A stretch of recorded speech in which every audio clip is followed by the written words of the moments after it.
क्षीर सागर में माता लक्ष्मी के साथ निवास करने वाले श्री हरि के मन में विचार आया कि एक बार चलकर मृत्यु लोक में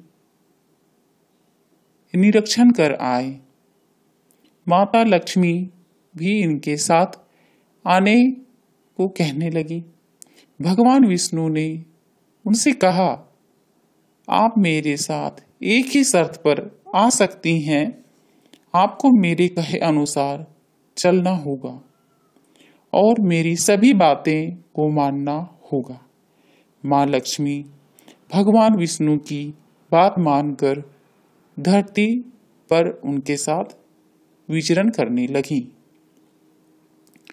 धरती पर पहुंचने के कुछ समय पश्चात भगवान विष्णु ने माँ लक्ष्मी को एक स्थान पर रोककर कहा, मैं जब तक वापस न आऊं तब तक आप यहाँ रुककर मेरा इंतजार करें। यह कहकर दक्षिण दिशा की ओर भगवान विष्णु चल दिए। माता लक्ष्मी ने उनकी बात नहीं मानी और वह भी उनके पीछे चल दी। कुछ दूर चलने के पश्चात उन्हें सरसों का खेत दिखाई दिया। खेत में सुंदर पीले फूल देखकर माता अति प्रसन्न हुई। उन्हें इन सरसों के फूलों को अपना श्रृंगार किया और फिर वहां से आगे की ओर निकल गईं। आगे चलने पर अब उन्हें गन्ने की खेत दिखाई दिया। पक्के तैयार गन्ने को देखकर मां लक्ष्मी से रहा नहीं गया और फिर वह गन्ने की खेत में रुककर गन्ना चूसने लगी। अपनी आज्ञा का उल्लंघन देखकर भगवान विष्णु को माता लक्ष्मी पर क्रोध आया। उन्होंने मां लक्ष्मी को श्राप दिया, तुमने मेरी आज्ञा का उल्लंघन किया है, इसके लिए तुमने श्राप देता हूं कि तुमने किसान के खेत से चोरी की है। अब तुम्हें इसका भुगतान करना पड़ेगा।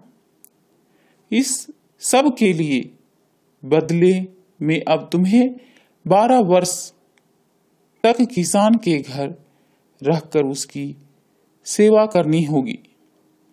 भगवान माता लक्ष्मी को धरती पर छोड़कर क्षीर सागर वापस चले गए। फिर 12 वर्षों तक माता लक्ष्मी ने किसान के घर रहकर उन्हें धन संपत्ति और रत्न आभूषणों से भर दिया।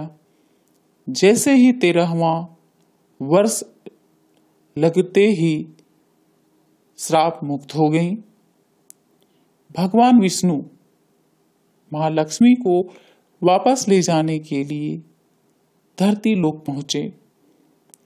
भगवान विष्णु को देखकर किसान ने माता लक्ष्मी को उनके साथ वापस भेजने को इनकार कर दिया। अब विष्णु जी ने किसान को समझाया कि माता लक्ष्मी जी को आज तक कोई रोक नहीं सका है, वह तो चलायमान है। आज यहाँ अभी तक इसलिए रुकी थी क्योंकि मेरे श्राप के कारण यह 12 वर्षों के लिए आपके पास रुकी थी, मगर अब इनके जाने का वक्त आ गया है। इतने पर भी किसान नहीं माना और लक्ष्मी जी को नहीं भेजने का हठ करने लगे। तब लक्ष्मी जी को एक उपाय सूझा। उन्होंने कहा, मैं जैसा कहूं आपको वैसा ही करना होगा। फिर लक्ष्मी जी ने बताया, कल तेरस है, तुम अपने घर साफ सफाई करके उसे लीप पोत कर स्वच्छ करना। शाम की बेला में घी के दीपक जलाकर मेरी पूजा करना। तांबे के कलश में सिक्के भर कर मेरे लिए रखना। मैं उस कलश में निवास करूंगी, फिर 1 साल के लिए तुम्हारे घर में ही निवास करूंगी।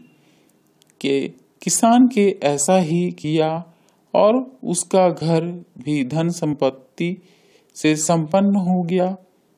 तब से हर वर्ष कार्तिक मास की कृष्ण पक्ष की तेरस को धनतेरस की तरह आज तक मनाया जाता है।